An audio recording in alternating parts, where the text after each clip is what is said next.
So last time we were looking at architectural form as it appeals to our senses, how we feel, our emotional reaction, kind of visceral experience of architecture. Today I want us to expand that exploration of form a little bit, to think more how architecture speaks to our intellect or to our brain. And I believe sincerely that there are clear, strong intellectual messages that are often conveyed very powerfully in architectural form.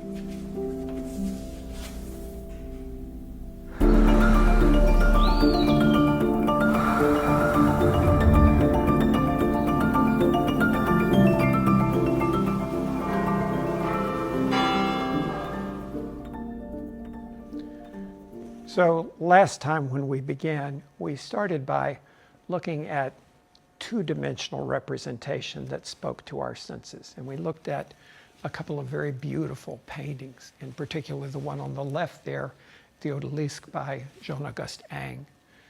I want us to talk now about the image on the right, which is a painting. It's called Olympia.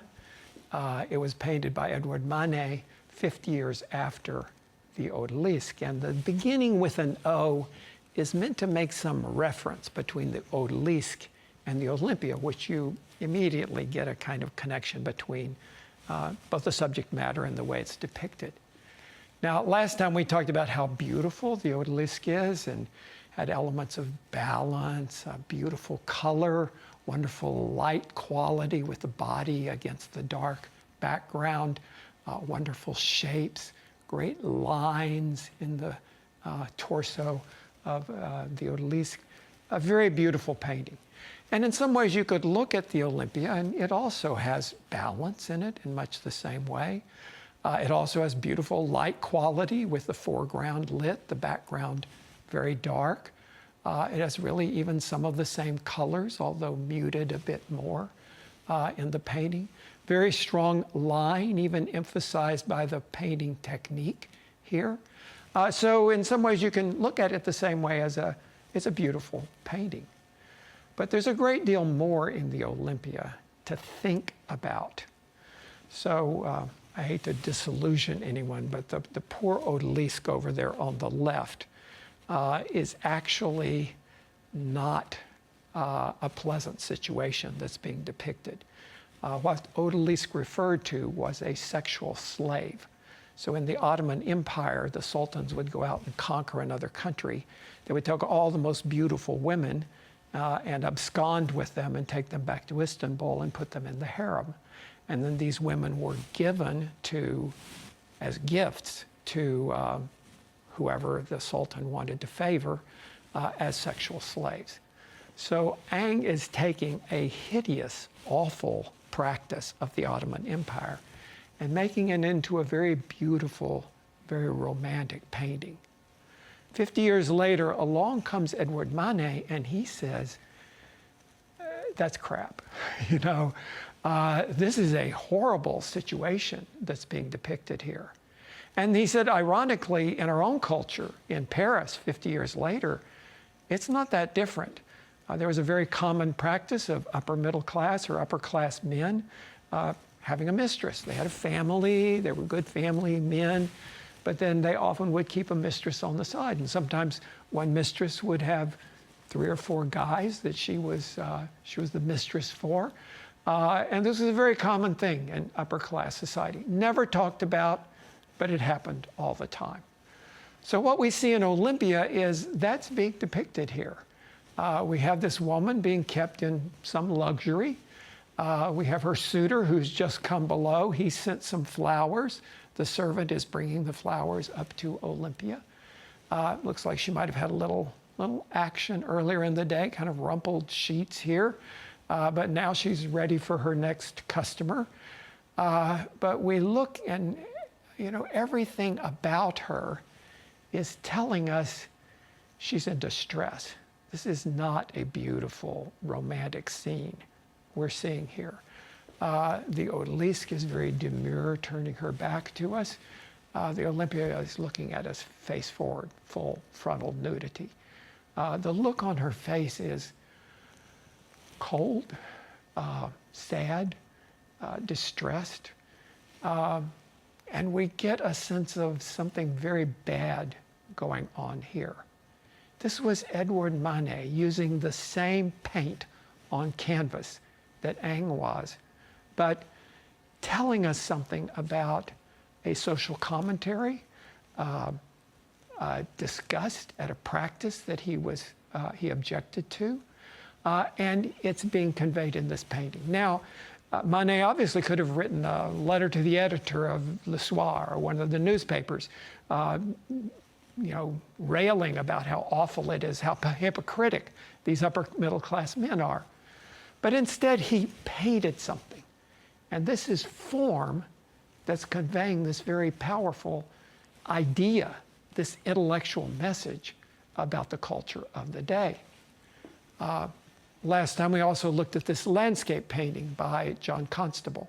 And again, we saw the balance, we saw the texture in there, the colors, the light, all of those elements of form, making that a beautiful painting.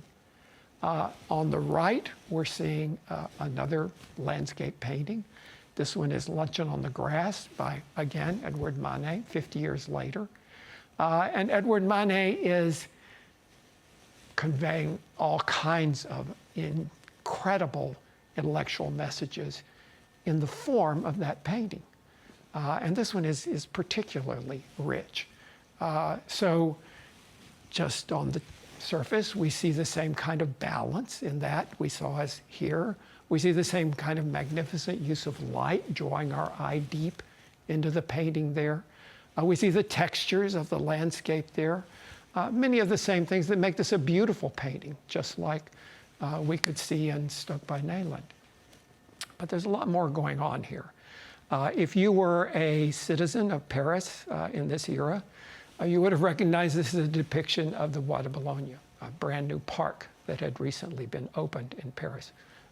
And this was immediately extremely popular. So the great thing to do was for upper middle class people, get the wife, the kids, the carriage, have a nice meal prepared, and the whole family would go out and have luncheon on the grass in the Bois de Boulogne. This was the right thing to do, the proper thing to do in that society. So we see these people depicted in the Bois de Boulogne, and we see these two upper class men here. But wait, this is not the wife and the kids. These men are with their mistresses. And this was a commonly known thing that these guys were keeping mistresses, but wait, you didn't take your mistress to the Bois de Boulogne. You didn't have luncheon on the grass with the mistress. And clearly they had the luncheon. It's been a little disrupted here. And there's this kind of shocking scene of two sides of that culture being put together in a way they're not supposed to go together. That other side with the mistress, that was a separate life. And the side in the Bois de Boulogne and the luncheon on the grass, that was another side. But now suddenly they're juxtaposed together visually there. So when this was submitted to the Salon, Manet was a well-known painter, but this was shocking. And of course you couldn't display a painting like this. It was way too powerful, the message that was being conveyed. So it was that kind of message, but there were also other messages that were even richer and more subtle here. So this is an etching on the left. It was originally an etching like this done by Raphael. It was copied by other artists in the Renaissance. It was a larger depiction of a scene called the Judgment of Paris. And this was referring to the god Paris, the Prince of Troy. Paris had been a young man. He fell in love with Helen of Troy. He abducted Helen, ran away with her with the help of Aphrodite, the goddess of love. He was caught. They were brought back to Troy. And there was this great trial to put him on trial for kidnapping Helen. And so Raphael depicted this scene in his painting called The Judgment of Paris. So those three figures in that pose are copied identically in the three figures by Edward Manet. And he is clearly making this reference to the judgment of Paris. Only now it's not Paris, the Prince of Troy. Now it's Paris, the city. And he's asking for a judgment of Paris here. And he's being very critical of the society that he's living in there. In addition, he's being critical of the whole art world here. In the art world, you could depict the gods nude. That was cool. So obviously, Raphael depicted the gods in the nude here. But it was, of course, completely improper to depict a contemporary person in the nude. So he's depicting this figure in exactly the same pose and exactly the same level of nudity, but now it's a contemporary person instead of a god. And it calls into question, what is the hypocrisy here? What is it about the human body? Why in the gods it's okay and contemporary people it's not okay? What a stupid hypocrisy of the art world here. So Manet, again, is using visual form, using the techniques that we talked about in the last talks, but now not addressing just beauty, but really making us think, making us investigate what's going on here. So this has been a pervasive thing in architecture.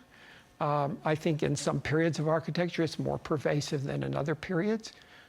For example, in the Renaissance, when science and mathematics were making great leaps and bounds and intellectual life was very active and lively, architecture tends to be more intellectual in that period. Also in the modern era, again, in the 20th century, 21st century, as we began to be kind of worshipful of this brain capacity we have, and maybe a little less emphatic on emotional capacity, we tended to, in architecture, make buildings that are more intellectual. So we're going to be looking at a few examples, some in the Renaissance, verging into the Baroque, some in the modern period, verging into the postmodern period. But these are buildings where there's a very strong intellectual content in the form. And we're going to look at that kind of intellectual content in three ways. The first is to look at a depiction of order, a picture of the world that says that this is an orderly place. This is a place where everything's supposed to be in its rightful position and that it all works together kind of seamlessly. And then we're going to look at a very different intellectual position where one depicts complexity, that the world is not resolved. It's kind of crazy-ass, wild, and out of control, and depicting a kind of complexity in the world. And then a third kind of intellectual position that talks about technique, that talks about technology. How do things work in the world today? What is the technology of the world today? But today we're really looking, and in the next talk as well, about how architecture can convey these things intellectually. So for the next few minutes, we're going to look just at that notion of order. And how do buildings give a sense of what is life? Is it orderly? Is it composed? Is it regular? Is it predictable? And how can architecture reinforce that notion? So in the Renaissance, there were really two completely different sets of disciplines. There were what were called the mathematical arts, and that was like arithmetic, the study of numbers, geometry, the study of spatial relationships, astronomy, because they had realized that the celestial objects were in some kind of mathematical relation to each other, and oddly enough, music, because they'd realized that harmonics have a kind of mathematical basis to them as well. And because they were interested in science and mathematics at the time, these fields were elevated. They were seen as cutting edge, really progressive fields. And then there were what were called at the time the liberal arts, which are not what we call liberal arts, but those were painting and sculpture and architecture. And because they were deemed to be manual, you did them with your hands, they were a little lesser as arts to these mathematical arts. So there were a group of architects in the Renaissance who said, no, that doesn't work for us at all. Architecture is very much an intellectual and mathematical pursuit, and we're going to emphasize that side of architecture and elevate it to become one of those more mathematical arts.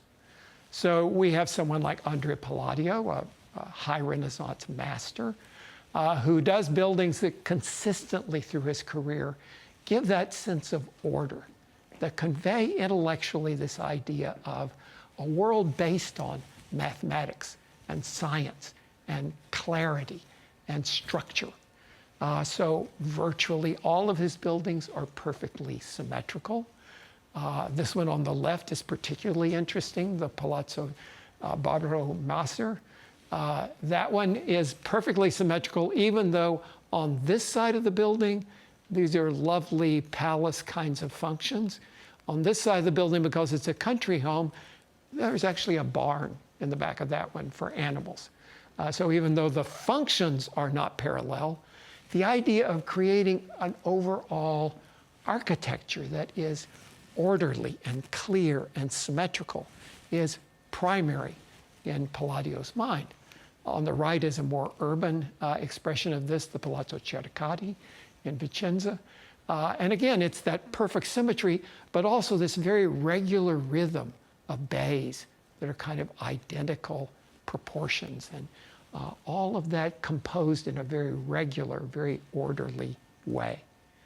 Now, maybe his ultimate version of this is the Villa Rotonda, also in Vicenza, done in 1550. And in this instance, everything is meant to position the architecture as a part of a bigger scientific world. So it sits on the top of a hill outside of Vicenza. It's oriented north, south, east, west on the cardinal points like that. And it's identical in all four sides, so that it acts almost like a kind of compass at the top of that hill. It's a perfect square in plan here. And then there's a perfect square inside that. Inside the square is then inscribed a perfect circle right there. So it is the ultimate in kind of precision and geometry and order, creating the house. In the center is this rotunda, the central space. There are these axes that run in four directions from that. Everything in the building is completely regular, systematic, orderly, scientific, mathematical. Actually, Palladio had this very unusual notion, even for the Renaissance, that proportion and all of those regulating things should not just please the eye, but they need to please the head, and they need to have a real mathematical basis. So he said, the large rooms ought to be related to the middle ones, and these to the small, so that one part of the building may correspond with the other, and the whole body of the edifice will have unto itself a perfect harmony. He wanted to make architecture where you couldn't take away anything, or you couldn't add anything without spoiling it. It was absolutely complete, orderly, and harmonious. And he took that even beyond what the eye can perceive, but into a more mathematical relationship. So not only is there all this regular geometry, but all of the dimensions have a kind of relationship. So the short dimension here is 15 units, and the long dimension here is 15 units. So this room is related to that room via that shared dimension. 2 times 15 is 30, and the rotunda is 30 units across there. The sum of 15, which is the long dimension here, and 11, which is the short dimension, is 26, and 26 is the long dimension of the big room there. The corridors are 6 feet wide.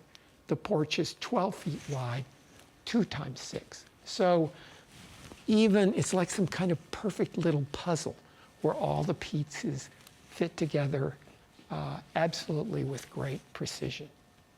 Now, that's in the Renaissance, when they were interested in science and mathematics.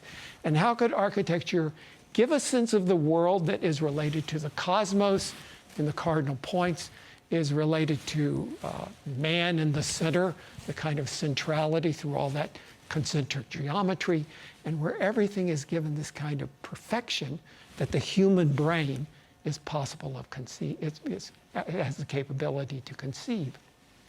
In the 20th century, in modern times, we can see a similar kind of appreciation for that kind of order and precision in this dormitory building done by Lou Kahn at Bryn Mawr College, just outside of Philadelphia. Bryn Mawr was one of the Seven Sisters colleges. The sort of Ivy Leagues were 7 universities for guys for a long time. The Seven Sisters were Ivy Leagues for women. So it's a very, very good, but at the time, a girls' school in 1960 when this dormitory was built. At that point, of course, guys could not go up in the dorm. They could visit only the reception room in the center right here. There really were 3 major public spaces in the program for the building. The reception hall, where you met guys. On the left here was the dining hall. On the right was the living room. So those 3 functions are depicted logically in the plan. There also are these concentric rings where the most public space is in the center. And then there's semi-public space around that. So around the dining hall there would be the bathrooms, the corridors, there were ironing rooms, these shared spaces around that central public space. And then on the periphery, on the outside, would then be the dormitory rooms with the private spaces. So all of the women would have their own private rooms around out there. So public in the middle, semi-public around there, private on the outside there in each of these 3 elements. And then they're joined, not so different from the kind of geometry in the Villa Rotunda, but these kind of perfect squares that then make octagons that join the corners together. All of them, many, many local symmetries that let you see the building constantly becoming symmetrical over and over again. This is those 3 kind of pods as you see them stepping across the edge of the campus, 1, 2, 3. All of the rooms sort of divided by the structure, the concrete structure, which is again orderly, repetitive, perfectly precisioned. Now, I would make the argument that if you live in an environment like this, it has an impact on you. That kind of order, that kind of clarity, that kind of proportion and axis and symmetry begins to maybe make you think in a little more orderly way. And that certainly was the intention here. And I've got a little evidence of that here. I went to school in the Northeast, and I know that you never had to have a refrigerator in your dorm room there because for most of the school year it was cold outside. So all you do is you just open your window and you put your Coke on the windowsill, close the window. Half an hour later, you've got a chilled Coke. So, it worked great. And obviously these girls in the dormitory here are doing the same thing. But I want you to see where they've placed their Coke bottles. They are perfectly symmetrical within the symmetry of that window and the air around it. Now, I'm not trying to make excessive claims here, but I think somehow when you live in an environment that has that kind of order, you begin to absorb some of that in your own kind of attitude toward the world around. And that actually was part of the intention here. So there was a woman who worked in Lou Kahn's office. He was the architect of the building. Her name was Ann Ting. Brilliant woman, very, very interested in mathematics and geometry. And Ann Ting had a great deal of influence on this building. It may be more Ann Ting's building than Lou Kahn's building. But Ann Ting was a feminist before her time. And Ann Ting very much believed that women should be educated in a different way than her generation of women had been educated, and that they should be inclined to study science and mathematics in a way that her generation had not been pressed to do so. And Bryn Mawr, as a university, was very interested in educating women in a different way and opening up science and mathematics and areas that had been gendered previously to be as open to women as they were to guys. So Ann Ting had very much the idea in this that we're making a building that emphasizes these ways of thinking scientifically and mathematically and with precision and logic, and not just kind of an emotional way of thinking. So the whole dormitory is composed and made in a way that emphasizes that and is meant to convey to its inhabitants this order and logic and rigor and systemic way of thinking, and to emphasize math and geometry and science as things that these residents would be interested in. So again, this is an illustration of the way in which architecture can have an impact on our ideas, on our thinking, on our intellect. And in the next talk, we'll explore that a little further in other intellectual realms besides just order. See you then.